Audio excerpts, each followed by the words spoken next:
Thank you, Mayor. Mayor and Council, the Western Maricopa Education Center's West-MEC provides career and technical education programs throughout the Valley to prepare students for tomorrow's careers. Deputy City Manager Mike Faust will discuss with Council an exciting opportunity to bring a West-MEC campus to Peoria. Mike. Thank you, Mr. Darwin. Mayor, Council, I've had the privilege over the last 2 years to bring a lot of cool projects, I think, in front of you. Tonight's my favorite. For some of you may know, I've spent the last decade before coming to the city serving children and families in the state of Arizona. In particular, youth 14 to 24 is something that's near and dear to me. And I've always said, relative to those kids, there's 3 things that are important in life. They need a safe place to lay their head, got to have a good place to sleep, they need supportive adult relationships, and they need a skill that differentiates themselves from their peer group. And West-MEC offers that. I've personally been touched by that. My daughter is a graduate from West-MEC. I won't go into that, but they clearly demonstrated to me the character and quality of their program, and I'm excited to bring this to you tonight. Why is this important to us?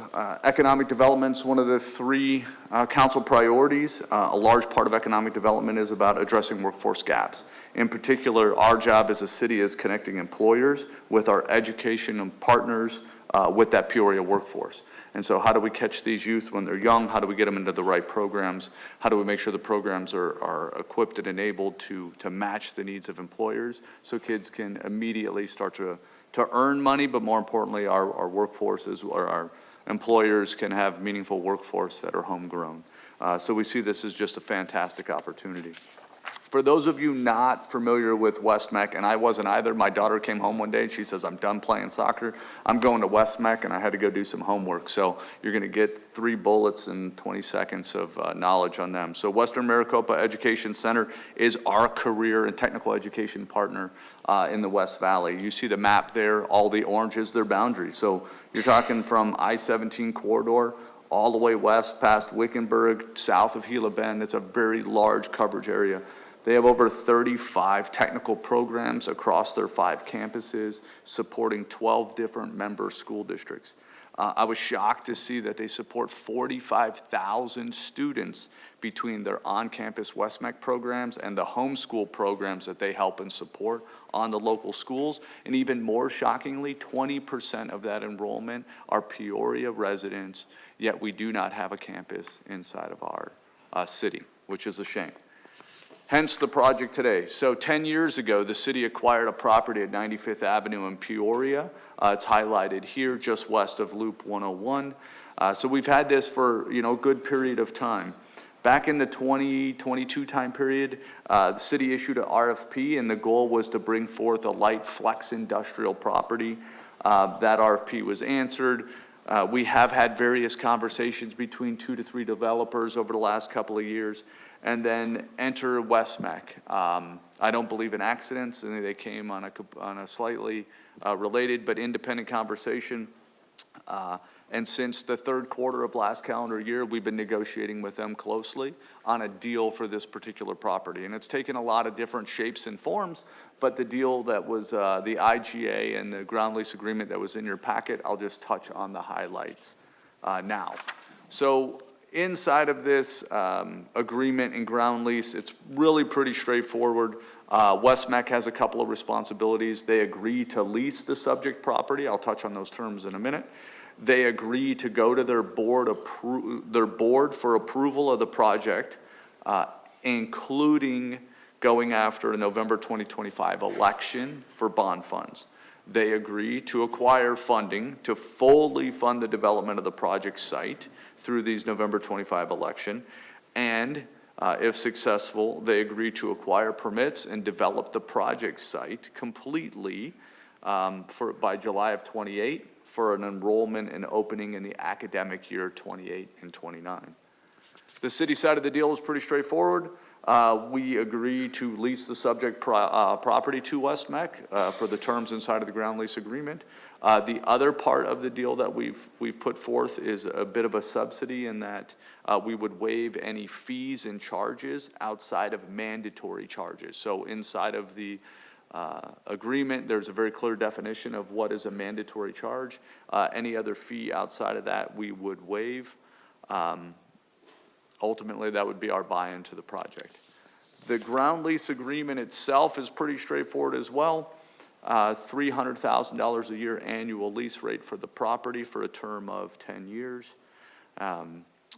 The first 3 years are static at $300,000 per year, and then starting in year 4, there's a 2.5% increase each year thereafter for the term of the deal. At any point inside of that term period, West-MEC may purchase the property from the city for fair market value, conduct an appraisal. They would ultimately move to a purchase and sale agreement, move towards transaction, and we would transact the property. Funding, if for some reason the November 2025 bond election fails, the lease and the DA would terminate, and the property would revert solely back to us for future development and other projects. So we viewed this as a pretty reasonable lock in the land, build the site, be ready to go, work with West-MEC as they head towards a bond election. They feel confident, we feel confident that the importance of career and technical education is so important that we think the voters would support it. So ultimately, we thought the project was the right approach. That being said, it's quite simple. Staff recommends that the council adopt subject ordinance authorizing the city manager to execute an intergovernmental agreement and ground lease agreement with Western Maricopa Education Center Career and Technical District. And with that, Mr. Mayor, council, I'm available for any questions.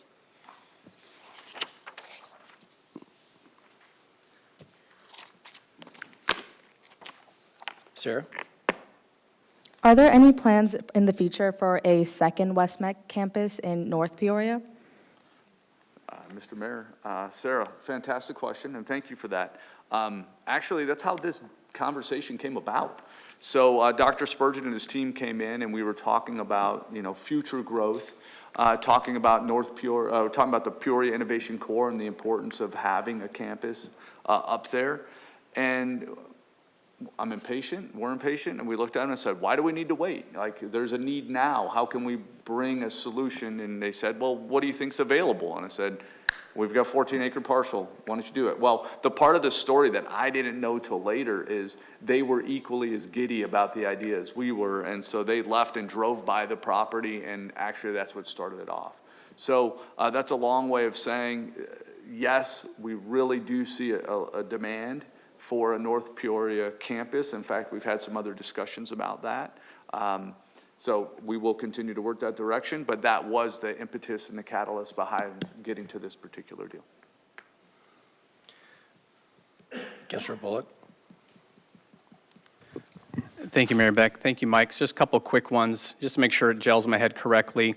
Why and you may have said this, forgive me, why the lease versus just a land purchase? Because traditionally, my previous experience being on the Peoria School Board, when we went out for a bond for a high school a couple of times, we were going to buy the property, build the facility, the whole 9 yards. So just, I don't know if I got that correctly. Say a lease versus just they come out and buy the land outright. Mr. Mayor, Councilmember Bullock, from our standpoint, the goal was whatever kept West-MEC dialed in and kept them to building. So ultimately, we left that decision to them. How they choose to transact is up to them. Ultimately, I wouldn't be surprised. I don't want to speak on their behalf, but not having the funds until the bond passes, a lease secures the property and keeps them pointed in the right direction and heads that. So wouldn't be surprised at all if part of that strategy is lease now, buy later, and that's one of the ways we had. We think it's important to have this use here, and so we thought this structure was enough to get us to the next point of the equation and march it forward. Gotcha, because what popped in my head is, doing an option on the property until a bond comes. So that's fine. I know there's 10 different ways to skin that cat, so to speak. Last question is, and again, having served on the Peoria School Board for many years, I was the chairman of the Bond and Override Committee, 2019 and 2020 as well. We lost the bond again in 2024. This area, unfortunately, is not favorable to school funding, public school funding. We saw that 4 times in my lifetime in the school board world. Is there anything the city, and I don't think the connection, this is my personal, so I'm not speaking as council member, Matt, I'm speaking myself as burned school board Matt in the past. I don't think the community truly understood the incredible need we need for lowering the size of classrooms. We're at 36 right now. No wonder test scores fail. You got 36 students. Try being a teacher. We need more campuses to be able to bring that down. So this is definitely going to help with workforce development, which I'm 100% for. How can the city help in, how do I say this correctly, messaging, promoting, doing anything to help educate the public on the need to pass this bond to bring West-MEC, which will ultimately provide employees for more development up in North Peoria, especially where that's my area. Of course, I'm going to say that, and ultimately generate more jobs, tax revenue, and more restaurants and shops.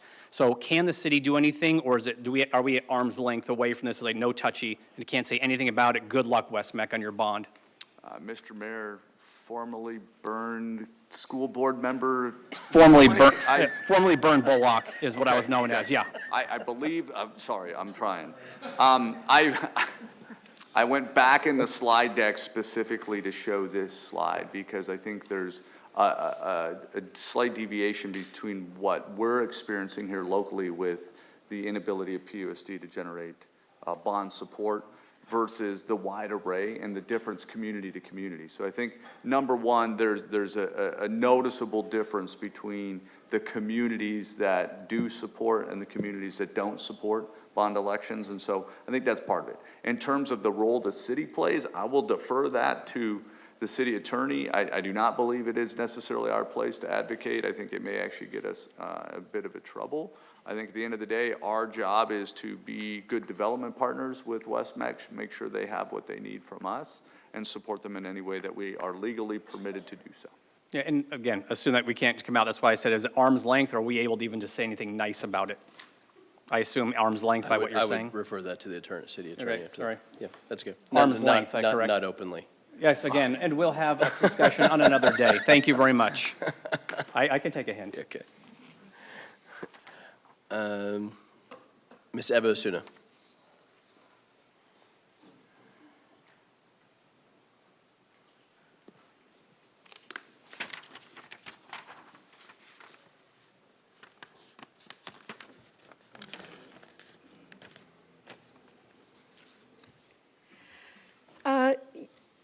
My questions were kind of answered earlier. Councilmember Bullock answered some questions for me, but when I went on the website for West-MEC, and look, I'm a retired educator, so I'm for this stuff. But when I went on their interactive map, there is a campus just 4 miles south of here, and there's a campus 7 miles on Grand Avenue. And it sounds to me, why are we putting so much in this area? I'm with Sarah. I want to know, how are the kids in the north going to, get these kind of services? I mean, I'm sure they don't all go to college in the north. So why isn't this opportunity being offered? That's just in my head, I'm thinking about this. But I'm wondering, if you want the community to support this, I support it. I'm an educator. Why is it, this is the first time I've heard of this. We should be talking this up because it's an important, Councilmember Bullock just explained to me the importance economically. But we should be embracing this and really putting it out, giving the community the information, because it's going to be hard to pass a bond. We know. 2012 was the last bond that was passed for the public schools. So, and I look at my tax document, I see what I get charged. So we need to really get the community informed about this and let them know why we're doing it, why it's important.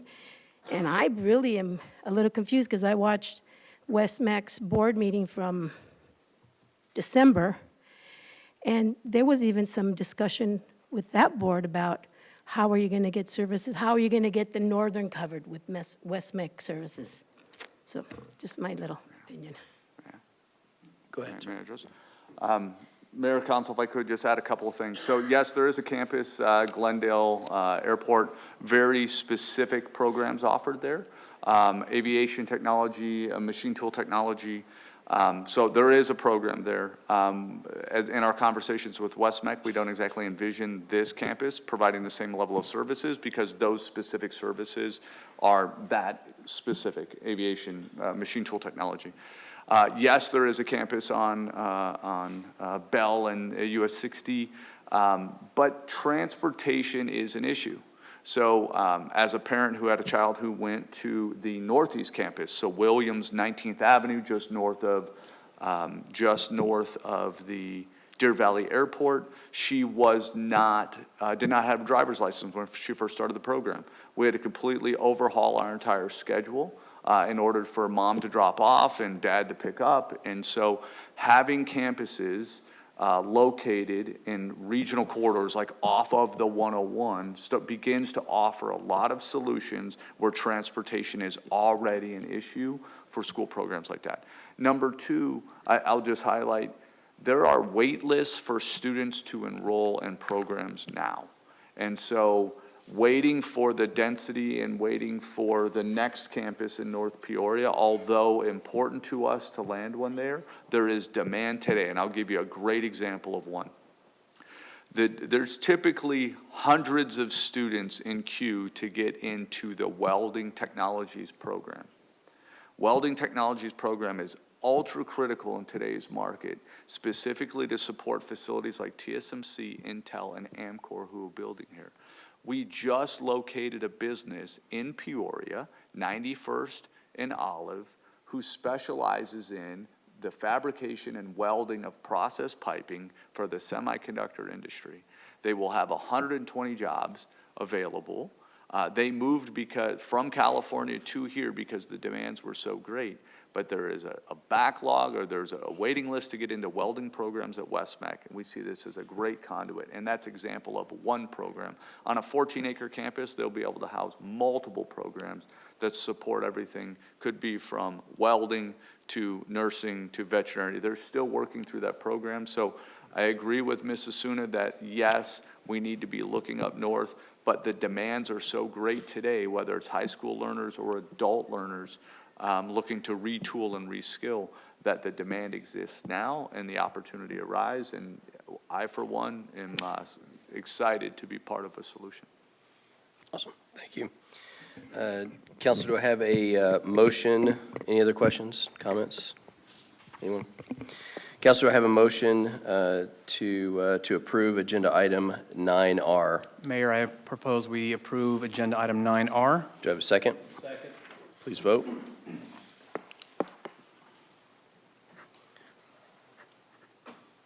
And it passes 7-0. Thank you.